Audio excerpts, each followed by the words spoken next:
In this lesson, we will see together les pronoms et déterminants indéfinis.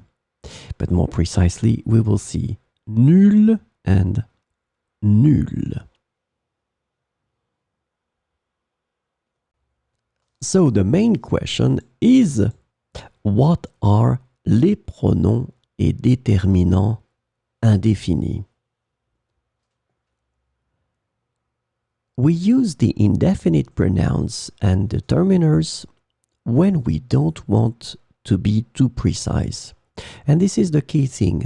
These déterminants, pronoms indéfinis, are used when we don't want to be too precise.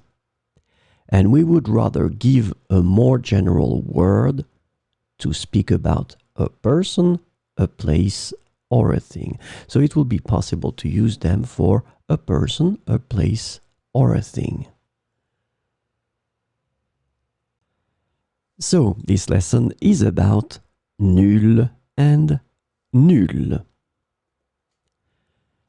And they mean none. Remember, it must be used with ne.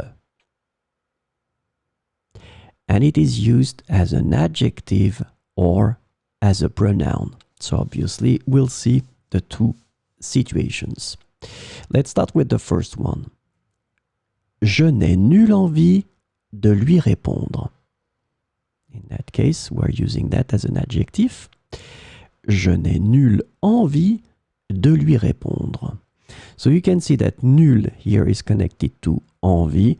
Envie is a feminine noun, so in that case, nulle should be in the feminine form, like that. Nulle envie. Je n'ai nul endroit où aller.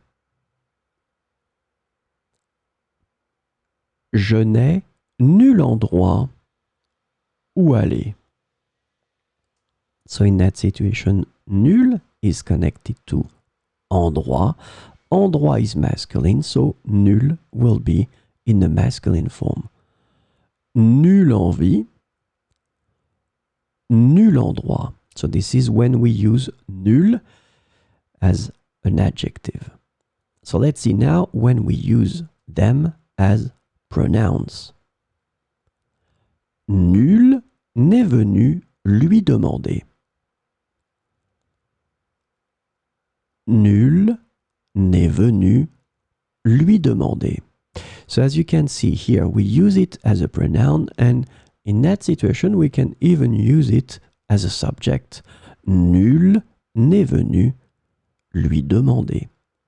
So in that situation, I'm putting the masculine form, and here the feminine form.